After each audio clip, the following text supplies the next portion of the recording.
Еду я на свой страх и риск, само собой. The Toronto International Film Festival described Russians at War as a gripping first-person documentary showing Russians in battle for reasons that only become more obscure. Now the premiere, where the director Anastasia Trofimova was to present the film, has been paused. TIFF saying due to significant threats to festival operations and public safety.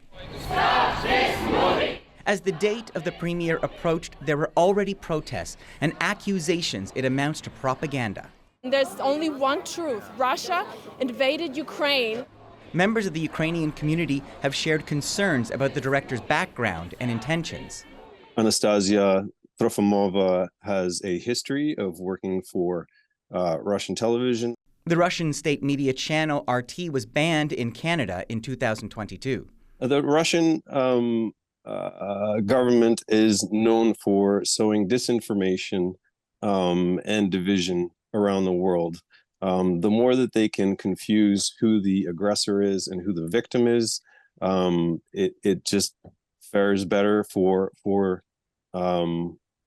their invasion. TIFF called us and said, look, the security threats have risen to a certain level, which we do not think it's safe to continue. The Canadian producers of the film condemn the invasion of Ukraine, but they say they trust the director. This is not a Russian propaganda film. This is an independent documentary film, an independent Canadian-French documentary film. It was not made in any way by Russian television with the aid of Russian money. They say the director quit RT in 2020. She's sort of a one-person band. She goes out there. She's fearless.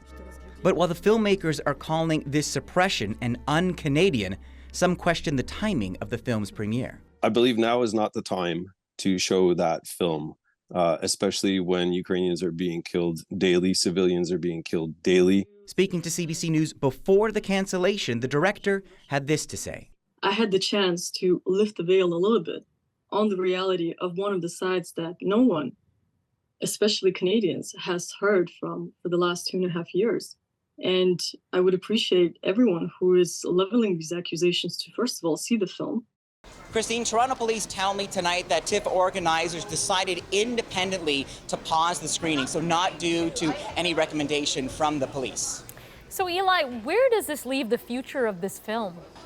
Well, while the Ukrainian community continue to say that this is not the time to show the film, the producers are hoping there will be a screening open to all at a later date. All right, thanks, Eli. Eli Glasner in Toronto tonight.